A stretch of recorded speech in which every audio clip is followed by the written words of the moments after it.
नमस्कार, मैं कैलाश शर्मा एक बार फिर उपस्थित हूं आपके सामने कक्षा 8 संस्कृत दीपकम भाग 3 के तीसरे पाठ का अभ्यास कार्य लेकर, जिसका नाम है सुभाषित रसम पीत्वा जीवनम सफलम कुरु। चलिए अभ्यास कार्य की शुरुआत करते हैं। अभ्यासात जायते सिद्धि ही, अभ्यास से ही सफलता मिलती है। अभ्यास कार्य में पहला प्रश्न दिया है, पाठस्य आधारेण अधोलिखितानां प्रश्नानां उत्तराणि एक पदेन लिखत। पाठ के आधार पर नीचे दिए गए प्रश्नों के उत्तर एक शब्द में लिखिए। पहला प्रश्न है, गीतानि के गायन्ति, गीत कौन गाते हैं, यानी भारत भूमि का गुणगान कौन करते हैं? देवाः यानी देवता। दूसरा दिया है, कः बलम न वेत्ति, कौन बल यानी ताकत को नहीं जानता है? निर्बलः यानी कमजोर व्यक्ति बल यानी ताकत को नहीं जानता। तीसरा दिया है, कः वसंतस्य गुणम वेत्ति, कौन वसंत के गुण जानता है? तो वसंत ऋतु के गुण कौन जानता है? पिकः यानी कोयल। अगला प्रश्न है, मूषकः कस्य बलम न वेत्ति, चूहा किसका बल यानी किसकी ताकत को नहीं जानता? सिंहस्य यानी चूहा शेर की ताकत को नहीं जानता। अगला प्रश्न है, फलोदगमैः के नम्राः भवन्ति, फल लग जाने के बाद कौन विनम्र हो जाते हैं या कौन झुक जाते हैं? तो कौन झुकते हैं? तरवः यानी पेड़। हम यहाँ वृक्षाः भी लिख सकते हैं, दोनों का अर्थ है पेड़। प्रश्न 1 में आगे दिया है, केन समम सख्यम न करणीयः, किसके साथ मित्रता नहीं करनी चाहिए? दुर्जनेन, दुर्जन के साथ, यानी दुष्ट व्यक्ति के साथ मित्रता नहीं करनी चाहिए। प्रश्न 1 में आगे दिया है, केन विना दैवम न सिद्ध्यति, किसके बिना भाग्य सफल नहीं होता है? तो किसके बिना नहीं होता? पुरुष कारेण यानी परिश्रम के बिना। हम यहाँ परिश्रमेण ये भी लिख सकते हैं, दोनों का अर्थ है परिश्रम के बिना। ये था प्रश्न 1। आगे बढ़ते हैं प्रश्न संख्या 2 की ओर। पूर्ण वाक्य न उत्तरम लिखत, नीचे दिए गए प्रश्नों के उत्तर पूर्ण वाक्य में लिखिए। तरवः कदा नम्राः भवन्ति, पेड़ कब झुक जाते हैं? तरवः फलोदगमैः नम्राः भवन्ति, फल लग जाने के बाद पेड़ झुक जाते हैं। दूसरा प्रश्न है, समृद्धिभिः के अनुद्धताः भवन्ति, समृद्धि आने पर, धन आने के बाद कौन विनम्र हो जाते हैं? तो उत्तर है, समृद्धिभिः सत्पुरुषाः अनुद्धताः भवन्ति, समृद्धि आने पर सत्पुरुष यानी सज्जन व्यक्ति विनम्र हो जाते हैं। सत्पुरुषाणाम स्वभावः कीदृशः भवति, सज्जन व्यक्तियों का स्वभाव कैसा होता है? सत्पुरुषाणाम स्वभावः विनम्रः भवति, सज्जन व्यक्तियों का स्वभाव विनम्र होता है। प्रश्न 2 में आगे दिया है, सत्यम कदा सत्यम न भवति, सत्य कब सत्य नहीं रहता? उत्तर है, सत्यम यदा छलनायुक्तम भवति तदा सत्यम न भवति, सत्य जब छल कपट से युक्त होता है तो वह सत्य नहीं होता।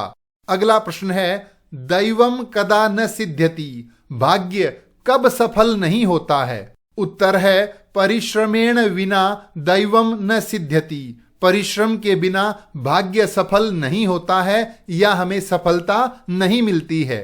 ये था प्रश्न 2। आगे बढ़ते हैं प्रश्न संख्या 3 की ओर। स्तंभयोः मेलनम कुरुत, नीचे 2 स्तंभ दिए गए हैं, उनका मेल कीजिए। पहले में दी है उक्ति और दूसरे में दिया है उसका भावार्थ। तो पहले स्तंभ में उक्ति है, गायन्ति देवाः किल गीतकानि, देवता गुणगान करते हैं। तो इसमें किसका वर्णन है? तो दिया है, भारत भूमेः महात्म्य वर्णनम, यानी भारत भूमि के महत्व का गुणगान किया गया है। दूसरी उक्ति है, गुणी गुणम वेत्ति, यानी गुणवान व्यक्ति ही गुणों को जानता है। तो इसका तात्पर्य क्या है? सज्जनः एव गुणानाम मर्मज्ञः, सज्जन व्यक्ति ही गुणों की पहचान कर सकता है।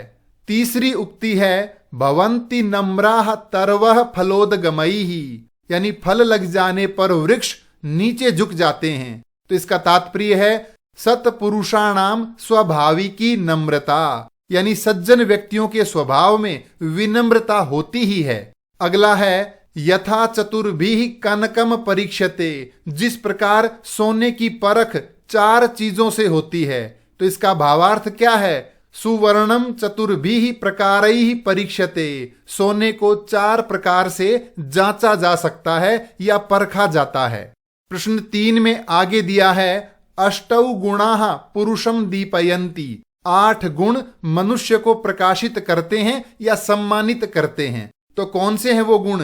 प्रज्ञा, दमः, दानम, कृतज्ञता इत्यादयः, यानी बुद्धि अर्थात ज्ञान, इंद्रियों पर संयम और सामर्थ्य के अनुसार दान करना और किए हुए का उपकार मानना आदि, ये 8 गुण हैं जो पुरुष को सम्मान दिलाते हैं। अगली उक्ति है दुर्जनेन समम सख्यम न कारयेत, दुष्ट व्यक्ति के साथ मित्रता नहीं करनी चाहिए। तो इसका सही मेल करेंगे तो होगा दुष्ट संगः उष्णांगार सदृशः, दुष्ट व्यक्ति का साथ जलते हुए अंगारे जैसा होता है।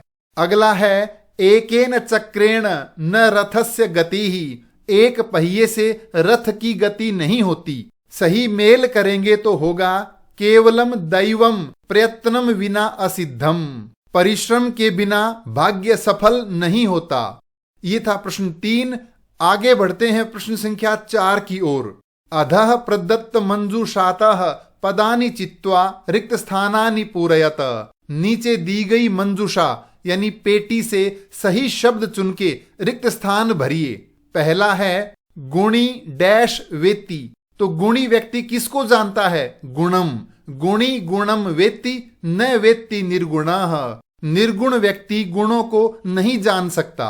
दूसरा वाक्य है भवन्ति नम्राः तरवः फलोदगमैः, फल लगने से पेड़ विनम्र हो जाते हैं, झुक जाते हैं।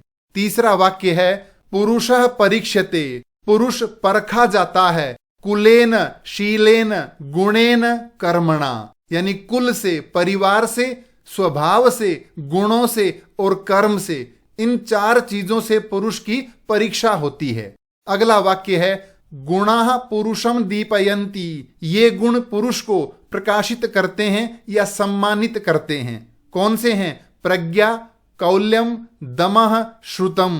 प्रज्ञा यानी ज्ञान, कौल्यम अच्छे कुल में जन्म लेना, दमः इंद्रियों पर संयम, श्रुतम शास्त्रों का ज्ञान आदि, ये गुण पुरुष को सम्मानित करते हैं। प्रश्न 4 में आगे दिया है दानम यथाशक्ति कृतज्ञता च, यथाशक्ति दान करना और किए हुए उपकार को मानना। अगला है एवं पुरुष कारेण विना दैवम न सिद्ध्यति, इस प्रकार परिश्रम के बिना भाग्य सफल नहीं होता है। ये था प्रश्न 4।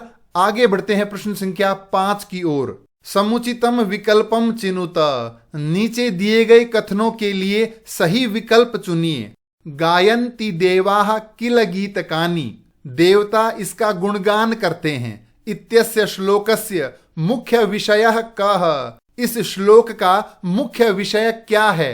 तो इस श्लोक में किसके बारे में बताया गया है? भारत भूमि गौरवम, भारत भूमि की महानता के विषय में बताया गया है।